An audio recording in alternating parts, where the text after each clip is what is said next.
अस्सलाम वालेकुम। मैं साइमा कमल जर्मनी से, और आज मैं आपको अपना एक अफसाना दिल का नगर आपकी गुज़ार करती हूँ।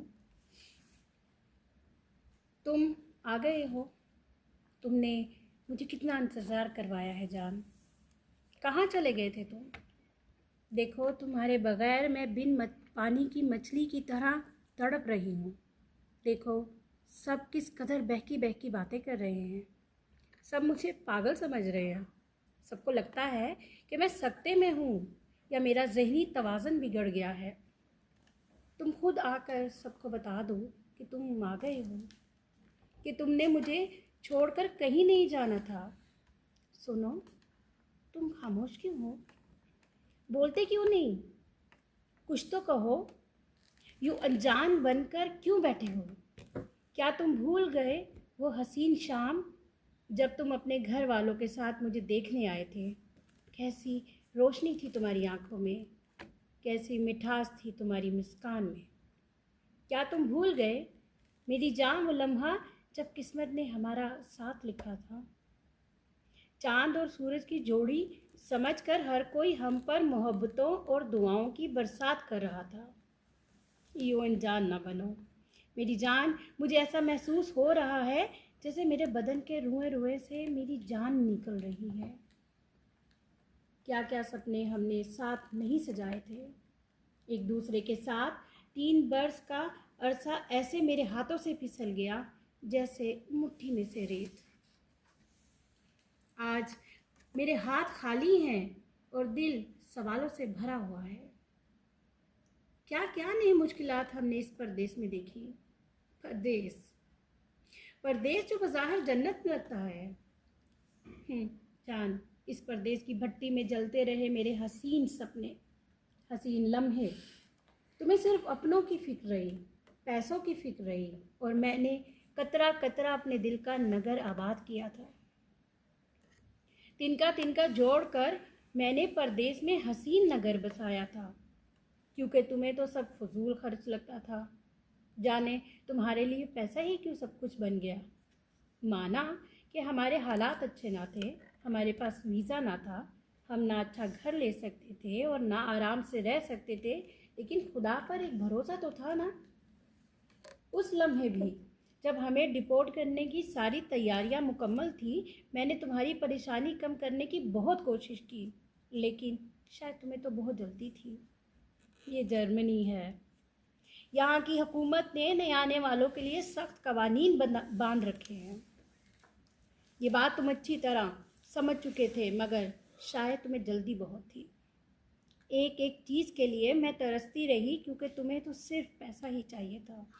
लेकिन मैंने उफ तक न की, क्योंकि मुझे मोहब्बत थी तुमसे, तुम्हारी हर अदा से, तुम्हारी हर सज़ा से, तुम्हारी हर ख़ता से। मगर तुम्हें शायद सिर्फ पैसे से ही मोहब्बत रही। 3 बरस का अरसा मैं जानती हूँ कैसे मैंने काटा है। मेरी हम उम्र सहेलियाँ शादियाँ करके हर सुख पा रही थी, और मैं तुम्हारे साथ परदेश के जुर्म और सज़ा में बंजारों की तरह कभी एक शहर तो कभी दूसरे शहर में भटकती रही। एक तरफ तुम्हारी खुशी और दूसरी तरफ जर्मन हुकूमत की सितमज़रीफ़ी। काश तुम उनकी बात मान लेते और कोई काम शुरू कर देते, लेकिन तुम्हें तो घर बैठे पैसा वसूल करने की आदत हो गई थी। काश कि तुम वक्त पर काम करते तो हमें इतनी मुश्किलात न सहनी पड़ती। मगर शुक्र है तुम्हें जल्द समझ आ गई, और मेरे काम शुरू करते ही तुम्हें एहसास हुआ कि तुम मर्द हो और तुम्हें बाहर निकलना चाहिए, ना कि मुझे। और देखो, आज हमारे पास सब कुछ है, घर, पैसा, वीज़ा, मगर मेरा आंगन आज भी वीरान है।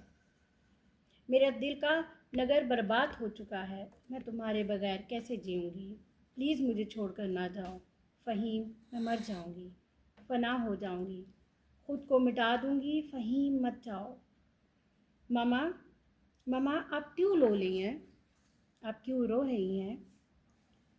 शब तैले हैं कि पापा मर गए हैं। सब कह रहे हैं कि पापा मर गए हैं। मामा, शब मर क्यों जाते हैं? मामा, सब मर क्यों जाते हैं? क्या वहाँ पापा को खाना मिलेगा? क्या वहाँ पापा को खाना मिलेगा? क्या पापा अब वापस नहीं आएंगे? क्या पापा अब वापस नहीं आएंगे? मामा अब क्यों रो रही हैं? मामा, मामा। गोल मटोल सा खूबसूरत सा 2 साला इब्राहिम ये मासूम सवाल करता हुआ मरियम को अंदर तक हिला गया। 4 दिन से जो बंद बांध बांध के रखा था वो एक लम्हे में यूं टूटा कि सैलाब आ गया। मरियम बेताबी से बच्चे को भेजते हुए बोली, मेरा बच्चा, मेरा लाल, मेरी जान, मेरे आंगन का फूल है तू। मेरे दिल का नगर तुम्हारे पापा की याद से आबाद रहेगा। तुम्हारे पापा कहीं नहीं गए, देखो वो हमारे पास है, हमारी यादों में है। अब तुम ही मेरे दिल का सुकून हो।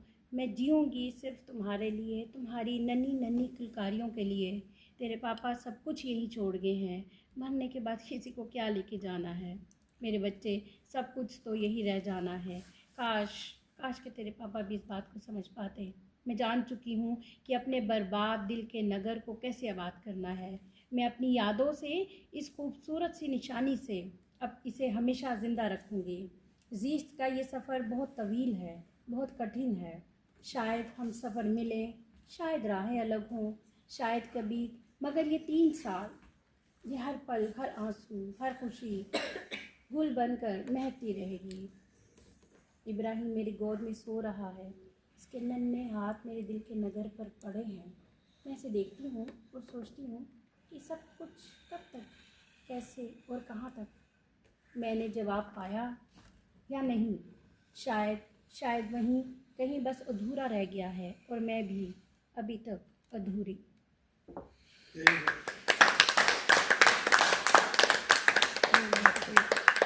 मेरे लिए जो तुमने अफसाना लिखा